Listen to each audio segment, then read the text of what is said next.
मेरे प्यारे दोस्तों, मैं आज आपके लिए एक बहुत ही सुंदर और सीख प्राप्त करने वाली कहानी लेके आया हूँ। आपको बुढ़िया और उसकी दो बेटियां की कहानी सुनाएंगे।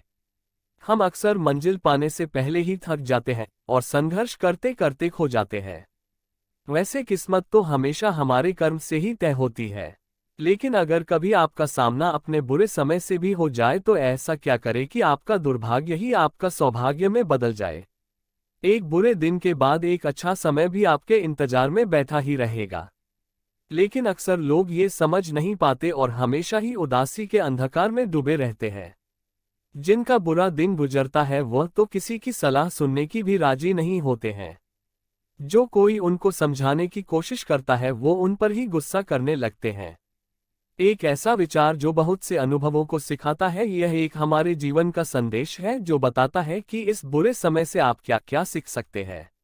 जैसे कि आपको कोई काम दिया जाए और आपसे वो काम ना हो सके तो टेंशन में मत आइए कि ये काम मेरे से नहीं हुआ, बल्कि उस काम को इतना अच्छे से पूरा करें कि सब देखकर खुश हो जाए। इस दुनिया में अपनी तकदीर खुद ही लिखनी होगी। ये कोई चिट्ठी नहीं है जो आप दूसरों से लिखवा लोगे। कहानी बुढ़िया और उसकी दो बेटियां। बुढ़िया और उसकी दो बेटियां की यह एक पुरानी कथा है। एक गांव में एक बुढ़िया और उसकी दो बेटियां रहती थी। बड़ी का नाम शीला और छोटी का नाम शालू था। उन दोनों बेटियों को बड़े प्यार से पालन पोषण किया था। जब दोनों बेटियां बड़ी हुई तो उनकी मर्जी से शादी करवा दी। उन दोनों बेटियों और उनकी मां को कहीं कोई तकलीफ नहीं थी। शीला और शालू अपने ससुराल में अच्छे से घुल मिल गई थी। एक दिन दोनों ने एक बिजनेस शुरू किया। बड़ी वाली का छाते का बिजनेस था और छोटी वाली का पापड़ का। सब कुछ अच्छा चल रहा था। उसकी माँ दोनों बेटियों से बहुत प्यार करती थी। कभी बड़ी वाली के यहाँ रहने चली जाती थी तो कभी छोटी वाली के यहाँ। शीला और शालू भी अपनी से बहुत प्यार करती थी। एक दिन बहुत तेज धूप निकली थी। उसकी माँ शीला को याद करके रोने लगी, जिसका छाते का दुकान था, क्योंकि कुछ दिनों से ठीक से नहीं चल रहा था। उसकी माँ भगवान से बोलने लगी कि आप बारिश क्यों नहीं कर रहे हो। बारिश हो जाएगी तो लोग छाते खरीदना शुरू कर देंगे। मेरी बेटी का जो धंधा है धीमा हो गया है, वो अपना परिवार कैसे चलाएगी। इतना बात बुढ़िया ने कहा कि चमत्कार हो गया और बारिश शुरू हो गई। बुढ़िया खुश हो गई और उसके चेहरे पर मुस्कान आ गई। फिर उसके चेहरे पर अभी मुस्कान आई ही थी कि उदास हो गई और वापस आसमान के ऊपर देखकर बने लगी, हे भगवान, ये आपने क्या कर दिया। मेरी दूसरी बेटी का तो पापड़ का बिजनेस है, वो सुखाएगी नहीं तो बिकेंगे कैसे। मेरी दूसरी बेटी के बारे में तो सोचो। अब ये बुढ़िया का रोजाना का आदत हो गया था।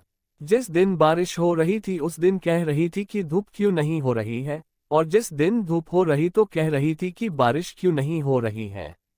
अगल बगल वाले देखते तो बोलते कि ये बुढ़िया पागल हो गई है, दिन भर अपनी बेटियों के रोती रहती है। एक बार एक साधु वह से निकल रहे थे और ये आसमान को देखकर रो रही थी हमेशा के तरह। साधु ने पूछा कि ये रो क्यों रही है, तो लोगों ने कहा कि आप इनके चक्कर में मत पड़िए, ये हमेशा रोती रहती है। साधु ने कुछ सोचा और वहीं रुक गया। उनको लगा कि एक बार जाकर सुनता हूं कि बात क्या है। साधु ने उसके सामने गया और बोला, अम्मा आपको क्यों परेशान है। तो अम्मा बोली, मेरी दो बेटी है, शीला और सालू। एक का छाते की दुकान है और दूसरी का पापड़ का। जिसका छाते का दुकान है उसका धंधा मंदा पड़ गया था, तो मैं भगवान से प्रार्थना की तो बारिश होने लगी। फिर मुझे दूसरी बेटी की याद आई, जिसका पापड़ का बिजनेस था। अब वो गीले हो जाएंगे, धूप नहीं निकलेंगे तो सूखेंगे कैसे। साधु ने उसकी बात बहुत ध्यान से सुने और कहा, बहुत आसान तरीका है। जिस दिन बारिश होने लगे उस दिन उस बेटी के बारे में सोचिए जिसका छाते का बिजनेस है, और ये सोचकर खुश रहिए कि उसके पास में पैसा आ रहा है। उस दिन अपनी दूसरी बेटी के बारे में मत सोचिए। जिस दिन धूप निकले उस दिन अपनी उस बेटी के बारे में सोचिए जिसका पापड़ का बिजनेस है। उस दिन उस वाली बेटी के बारे में मत सोचिए जिसका छाते का बिजनेस है।